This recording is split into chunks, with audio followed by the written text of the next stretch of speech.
நாளின் காலை வேளையிலே ஆண்டவர் நமக்கு தருகிற வார்த்தை சங்கீதம் 129வது அதிகாரம் 4வது வசனம்.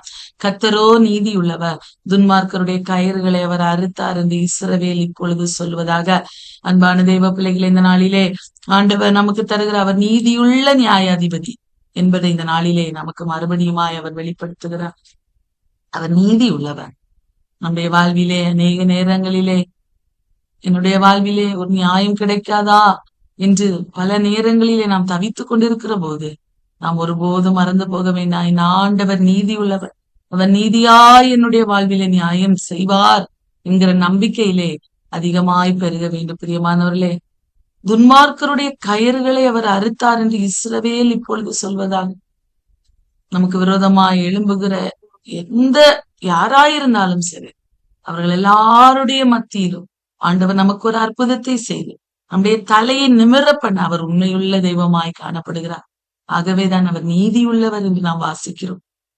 அவர் நமக்கு செய்கிற அந்த நீதியான காரியங்களை பார்த்து அவருக்கு நன்றி சொல்ல வேண்டும். அதை இஸ்ரவேல் சொல்லுவதாக என்று சொல்லி இந்த வார்த்தையில வாசிக்கிறோம். அந்த நாளிலே ஆண்டவர் நமக்கு ஒரு அற்புதத்தை செய்ய போகிறார். நம்முடைய வாழ்விலே நேக நாளா எதிர்பார்த்திருக்கிற ஏதோ ஒரு காரியத்திலே ஒரு அற்புதத்தை அவர் செய்ய போகிறார். நீதியுள்ள நியாயாதிபதியாய் அவர் செய்ய போகிறார்.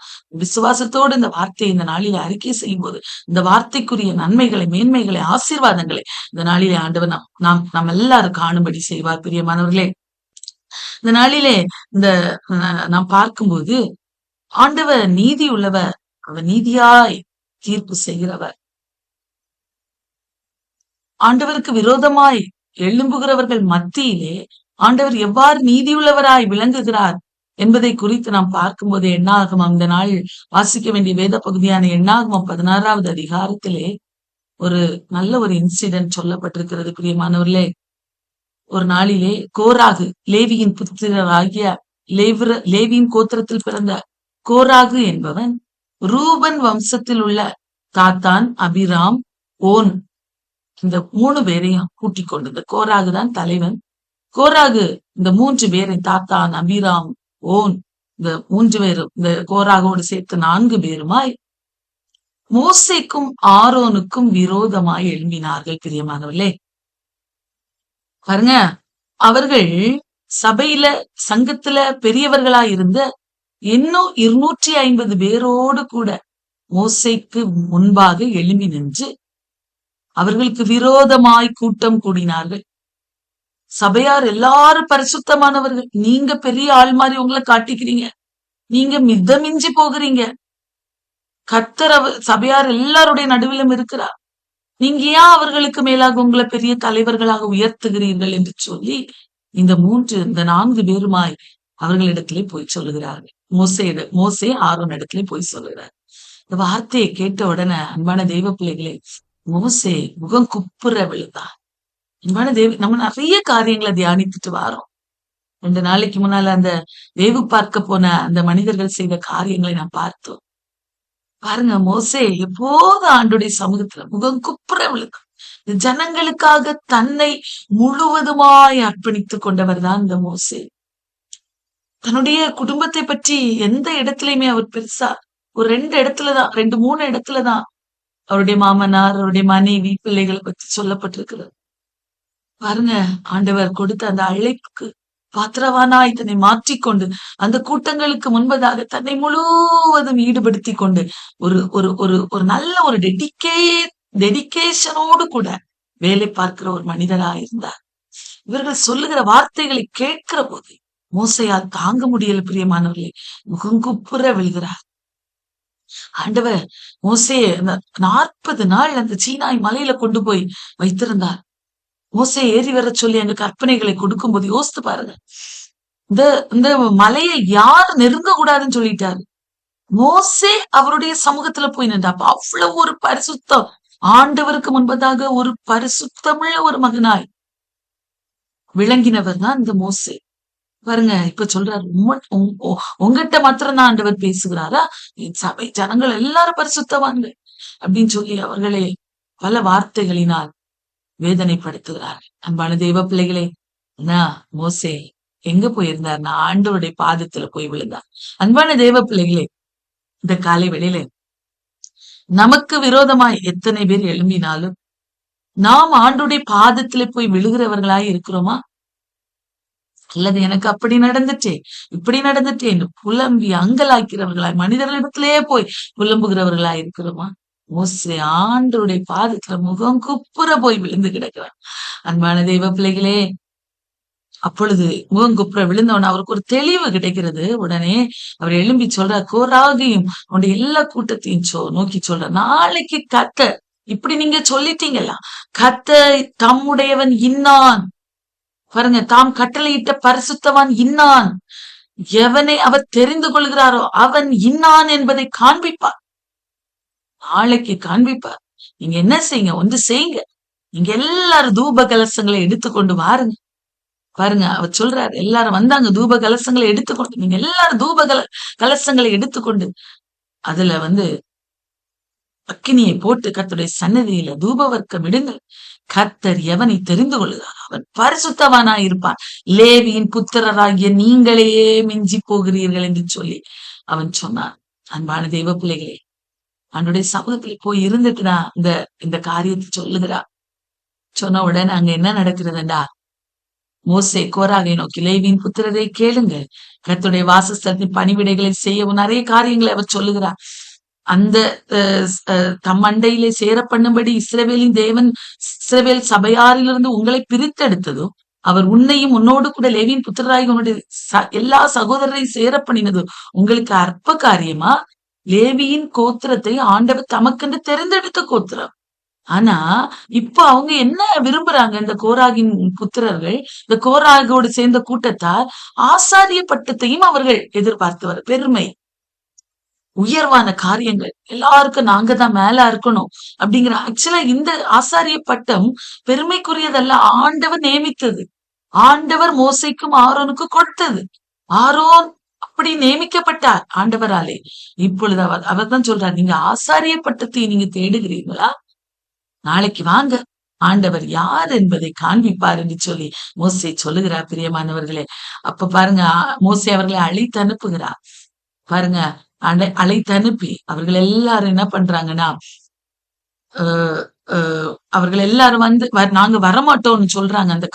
மோசே அவர்களை மறுபடியும் அழைத்து அனுப்பும் போது, நாங்க வரமாட்டோம்னு சொல்லி அவங்க மறுபடியும், நீ எங்க மேல துரைத்தனம் பண்ணுவாயோ அப்படின்னு சொல்லி மறுபடியும் பலவிதமான வார்த்தைகளை சொல்லி அவர்கள் ஜெபிக்கிறார்கள். அப்பொழுது மோசைக்கு ரொம்ப கோபம் வருது.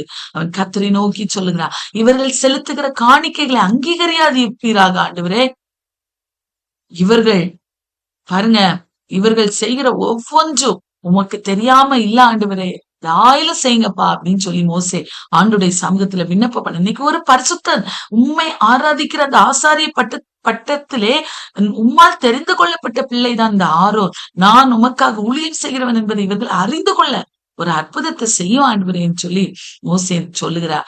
பாருங்க, மறுபடியும் மோசே கோராகை அழைத்த நோக்கத்திலே, சன்னதியில் வாருங்கள், நீயும் அவர்களும் ஆரோனும் வந்துருங்கள் அப்படின்னு சொல்லி அவர் சொல்லுகிறார். பாருங்க, அப்போ அவங்க எல்லாரும் வருகிறாங்க. ஒவ்வொருவரும் தங்கள் தங்கள் தூப கலசங்களை எடுத்து தூப வர்க்கத்தை போட்டு தங்கள் தங்கள் தூப கலசங்களாகி 250 தூப கலசங்களை கர்த்தருடைய சந்நிதியில கொண்டு வந்தாங்க. பாருங்க, கொண்டு வாருங்கள் என்று மோசே சொல்லுகிறார். சொன்னபடியே அவர்கள் எல்லாரும் கொண்டு வருகிறாங்க. அக்னியை போட்டு தூப வர்க்கத்தை போட்டு எல்லாரும் ஆசரிப்பு கூடாரத்துக்கு முன்பதாக நின்றார்கள். மோசையும் ஆரோன் அங்க நிக்கிறாங்க. பிரியமானவர்களே, பாருங்க, அங்க நடந்தது என்னவென்றால், கர்த்தருடைய மகிமை அங்கே இறங்கி வந்தது. ஆண்டுடைய மகிமை எவ்வளவு அந்த மகிமையை பார்த்த ஜனங்கள் எப்படி தங்களை உயர்த்துகிறார்கள் பாருங்க.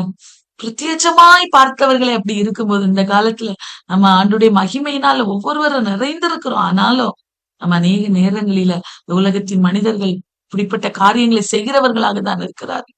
கர்த்தருடைய மகிமை அங்க இறங்கினது. ஆண்டவர் சொல்றார், இந்த சபையை விட்டு பிரிந்து போங்க, இந்த கோராகின் அந்த கூட்டத்தாரை விட்டு நீங்க பிரிந்து போங்க, நான் இவர்களை அதமாக்க போகிறேன் என்று சொல்லி ஆண்டவர் சொல்லுகிறார்.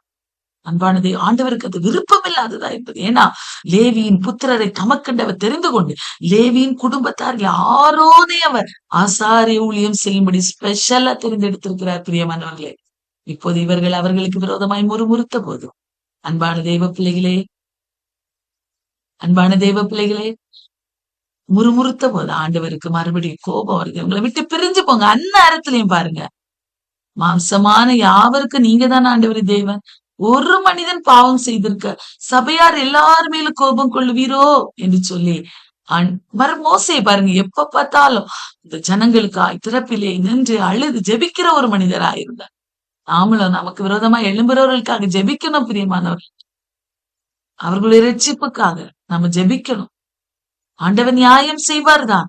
ஆனாலும் அவர்களும் மனம் திரும்பணும். நம்ம ஜெபிக்கிறவர்களா இருக்கணும். மோசே அப்படி போய் ஆண்டவரிடத்துல கேட்ட போது ஆண்டவர் சொல்றாரு, கோராகு, தாத்தான், அபிராமோன் என்பவர்களுடைய வாசஸ்தலத்தை மட்டும் விட்டு விலகி போங்க சொல்றாரு. சபையார் எல்லாரையும் நான் ஒண்ணும் செய்ய போறதில்லை. இவர்களுடைய வாசஸ்தலங்களை விட்டு விலகி போங்கள் என்று சொன்னார். அவர்கள் எல்லாம் அந்த மோசே சொன்ன வார்த்தையின்படி அவர்கள் செய்த போது என்ன நடந்தது என்றால், பூமி பாருங்க, இங்கே பார்க்கும்போது தாத்தான், அபிராம் வெளியே வந்து தங்கள் பெண் ஜாதிகள் எல்லாரோட கூடாரங்களில நின்றார்கள். அப்பொழுது அங்க என்ன நடந்தது என்றால், மோசே சொல்றாரு, எல்லா மனுஷரும் சாகிறது போல இவங்க செத்தாங்கன்னா இந்த மற்ற ஜனங்களுக்கு ஒரு இப்படிப்பட்ட காரியங்களை நீ செய்யக்கூடாது என்கிற ஒரு அறிவு இருக்காது. ஆகவே பூமி தன் வாயை திறந்து இவர்களை உயிரோட பாதாளத்துல இறங்க பண்ணட்டும் என்று மோசே சொல்றாரு. கர்த்தரை இவர்கள் அவமதித்தார்கள், மனிதர்களை அவமதிக்கல, ஆரோனை அவமதிக்கல, என்ன அவமதிக்கல, கர்த்தரை அவமதித்தார்கள் என்று சொல்லி அவன் சொன்ன போது, சொல்லி முடிகிறதுக்குள்ள பூமி தன் வாயை திறந்து நிலம் பிளந்து, அவர்கள் நின்று கொண்டிருந்த அந்த நிலம் பிளந்த அந்த கோராகி அவனுடைய எல்லா அந்த கூட்டத்தாரையும் அப்படியே பூமி விழுங்கி போட்டது, உயிரோடு விழுங்கி போட்டது, அவனுக்கு உண்டான எல்லாவற்றையும் விழுங்கி போட்டது என்று வேதம் சொல்லுகிறது. ஆண்டவருக்கு விரோதமாய், ஆண்டுடைய பிள்ளைகளுக்கு விரோதமாய், ஊழியர்களுக்கு விரோதமாய், ஊழியக்காரர்களுக்கு விரோதமாய் எழும்புகிற பிள்ளைகளை ஆண்டவர் இவ்வாறு செய்கிறவர். அவர் நீதியுள்ள நியாயாதிபதி. அன்பான தேவ பிள்ளைகளை நாம் வேதத்துல வாசிக்கிறோம். தேவன் பாருங்க, இங்க பார்க்கும்போது நீதிமொழிகள்ல நம்ம ஒரு வசனத்துல வாசிக்கும் போது, பெருமை உள்ளவர்களுக்கு ஆண்டவர் எதிர்த்து நிற்கிறார் என்று வேதம் சொல்கிறது. ஆரோனை போல கனமான ஊழியத்துக்கு ஆண்டவரால் அழைக்கப்பட்டால் ஒழிய யாரும் அந்த ஊழியத்தை செய்ய முடியாது. அப்படிப்பட்ட அந்த ஊழியர்களை நாம யாருமே குறை சொல்லக்கூடாது. முடிந்த வரைக்கும் நம்ம ஆண்டவருடைய நியாய தீர்ப்புக்காய் நாம் காத்திருக்கணும் பிரியமானவர்களே. மோசே பாருங்க, அவர் நீதி உள்ளவர், கர்த்தர் நீதி உள்ளவர், அவர் நியாயம் செய்வார் என்று அவர் ஆண்டவருடைய நியாய தீர்ப்புக்காக அவன் காத்திருந்தார். ஆண்டவர் அன்றைக்கு பதில் செய்தார். ஆரோன் தான் தேர்ந்தெடுக்கப்பட்டவன் என்பதை ஆண்டவர் காண்பித்துக் கொடுத்தார். இவர்கள் தங்களை சபையாருக்கு முன்பதாக உயர்த்த வேண்டும், பெருமையாக நாங்க பெரிய உங்கன்னு சொல்லும்படியா இப்படிப்பட்ட காரியங்களை செய்தார்கள். கடைசியில நடந்தது என்ன? அப்படியே பூமியோடு அங்க பூமி வாயை பிளந்து கீழே விழுந்து அவர்கள் செத்தார்கள், உயிரோடே செத்தார்கள். பிரியமானவர்களே, நம்முடைய வாழ்வில் பெருமைகள் நம்மை விட்டு மாறணும். ஆண்டுடைய பிள்ளைகளுக்கு விரோதமாய் பேசுகிற காரியங்கள் நம்மை விட்டு மாறணும். ஆண்டுடைய சமூகத்துல அழிந்து போகிற ஆத்துமாக்களுக்காய் நான் ஜெபிக்கிறவர்களாய் காணப்படணும். பிரியமானவர்களே, அவர்கள் கொண்டு வந்திருந்த அது தூபம் காட்டின 250 அந்த தூப கலசங்களில் இருந்த காரியங்களை கர்த்தருடைய சந்நிதியில் இருந்த அக்கினி புறப்பட்டு பட்சித்து போட்டது. அந்த தூப கலசங்களை எடுத்து அதை பட்சித்து போட்டதுக்கு பின்பதாக ஆண்டவர் என்ன பண்றாங்கன்னா, தூப கலசங்களை எடுத்து அதை எல்லாத்துலயும் அதுல இருக்கிறது எல்லாத்தையும் கொட்டி போட்டுட்டு அந்த தூப கலசமா நீ அதை யூஸ் பண்ணக்கூடாது, அதெல்லாம் பரிசுத்தமாயிட்டு, ஆனா அதை எல்லாம் மறுபடியும் தட்டையான தகடுகளால் அடித்து அதை என்ன பண்ணணும், ஒரு அடையாளமாய் நீங்க வைக்கணும் ஆண்டவர் கட்டளையிட்டார். பாருங்க, அங்க அது ஒரு இடத்துல அடையாளமாக வைத்தார்கள். அதெல்லாம் பரிசுத்தமாயின, அது அடையாளமாக வைக்கப்பட வேண்டும். அந்த தூப கலசங்களை எல்லாத்தையும் எடுத்து மோசே அதை என்ன பண்றாங்க, பலிபீடத்தை மூடும் தகடுகளாக அடுப்பித்தார். பலிபீடத்தை மூடுகிற தகடுகளா? அப்போ ஒவ்வொரு முறையும் பலியிட வருகிறவங்க அந்த தகடுகளை பார்க்கும்போது கோராகை போல இருக்கக்கூடாது, தாத்தானை போல இருக்கக்கூடாது, அபிராமை போல இருக்கக்கூடாது, ஓனை போல இருக்கக்கூடாது என்கிற அந்த எண்ணம் ஜனங்களுக்கு அப்பொழுது வரும் அல்லவா? அடையாளமாக அதை மாற்றினார். அன்பான தேவ பிள்ளைகளே, நம்முடைய வாழ்விலும் நாம உபஜாக்கிரதை உள்ளவர்களாய் காணப்படணும். பாருங்க, இந்த இன்சிடென்ட் நடந்த அடுத்த நாள் இந்த ஜனங்கள் மறுபடியும் முறுமுறுக்கிறார்கள். திருந்தாத வழக்கா கழுத்துள்ள ஜனங்கள் மறுபடியும் மோசைக்கும் ஆரோனுக்கு விரோதமாய் முறுமுறுத்த போது அங்க என்ன ஆச்சு தெரியுமா? அன்னைக்கு அவங்க 250 பேர் தான் இறந்தாங்க பாருங்க. இப்ப பாருங்க, நிறைய பேர் வாதையினால் செத்தார்கள் என்று வேதம் சொல்லுகிறது. இவங்க மறுபடியும் முறுமுறுத்த போது ஆண்டவர் என்ன பண்றாருன்னா வாதைய அனுப்புகிறார். வாதைய அனுப்புன போது அப்போதும் பாருங்க, செத்தவர்களுக்கு உயிரோடு இருக்க நடுவே அங்க பாவ நிவர்த்தி செய்யும்படியா ஆரோன் போய் நின்றான். அப்பொழுது வாதி நிறுத்தப்பட்டது. இவர்கள் ஆண்டவருக்காய், ஆண்டுடைய பிள்ளைகளுக்காய் தங்களை முழுவதும் அர்ப்பணித்து நிற்கிற பிள்ளைகள். இவர்களுக்கு விரோதமாய் அவர்கள் முறுமுறுக்க ஆண்டவர் அவர்களுக்காக எழும்பி நின்று நீதி செய்தார். அன்பான தெய்வ பிள்ளைகளே, அந்த கோராகுடைய காரியங்களிலே இங்க 250 பேர் தான் செத்தாங்க. இங்க 14,700 பேர் செத்தாங்களாம். அன்பான தெய்வ பிள்ளைகளே, முறுமுறுக்காதபடிக்கு ஆண்டவர் நமக்கு செய்த நன்மைகள் ஏராளம் ஏராளம். அவைகளை சொல்லி அவர் நீதி உள்ளவை, என் வாழ்வில நீதியாய் நியாயம் செய்வா. நான் யாரையும் குறை சொல்லக்கூடாது. நான் ஆண்டவருக்கு பிரியமான வாழ்க்கை வாழ்கிறவளா இருக்கணும்னு சொல்லி நம்ம ஆண்டவரிடத்துல கிருபைகளை கேட்டு பெற்றுக்கொள்ளணும். பிரியமானவர்களே, ஒருவேளை உங்களுக்கு விரோதமா யாராவது எழும்புறாங்களா? அதை குறிச்சு வேதனையோடு இருக்கிறீங்களா? ஆண்டவன் நியாயாதிபதி. மோசேக்கும் ஆரோனுக்கும் விரோதமா அந்த கூட்டத்தார் எழும்பின போது நீதியுள்ள நியாயம் செய்தவர் அல்லவா அவர். அவர் நிச்சயமாய் நம்முடைய காரியங்களில் அவர் நீதியாய் நியாயம் செய்ய அவர் வல்லவராயிருக்கிறார். ஆகவே சோர்ந்து போக வேண்டாம். நாமும் நம்மை பரிசுத்தப்படுத்திக் கொள்ளணும். சில நேரங்களில நம்ம அறியாம செய்கிற காரியங்களை அறியாத பத்தி நம்ம ஆண்டுடைய பிள்ளைகளை பத்தி நம்ம குறை சொல்லாதபடிக்கு நம்மை காத்துக் கொள்கிறவர்களாய் காணப்படும். அப்படி ஏதாவது நம்ம செய்வோமே, ஆனா அன்பு சமத்திலிருந்து ஆசீர்வாதத்தை பெறவே முடியாது. ஆண்டவர் அதை வெறுக்கிறார். பிரியமானவர்களே, ஆகவே நம்ம இந்த நாளிலே நம்ம என்ன ஒரு காரியம் நமக்கு விரோதமாய் வந்தால் ஆண்டுடைய சமூகத்துல போய் நிற்க பழகணும். மோசேயும் ஆரோனை போல ஆண்டுடைய வார்த்தையின்படி கேட்டு அதன்படி செய்ய பழகிறவர்களாய் மாறும்போது நம்முடைய வாழ்விலே ஆண்டு நிச்சயமாய் நீதியுள்ள நியாயம் செய்து அவர் நம்மை நடத்துவார். நமக்கு விரோதமாய் எவ்வளவு கூட்டத்தார் எழுப்பினாலும் அவர்கள் மத்தியில நமக்காக ஆண்டவர் எழும்பி நின்று நியாயம் செய்வா, நிச்சயம் செய்வா. சோர்ந்து போக வேண்டாம். ஆண்டவர் நமக்காக பெரிய காரியங்களை இந்த நாளிலே செய்வா. நாம் எல்லாரும் கண்களை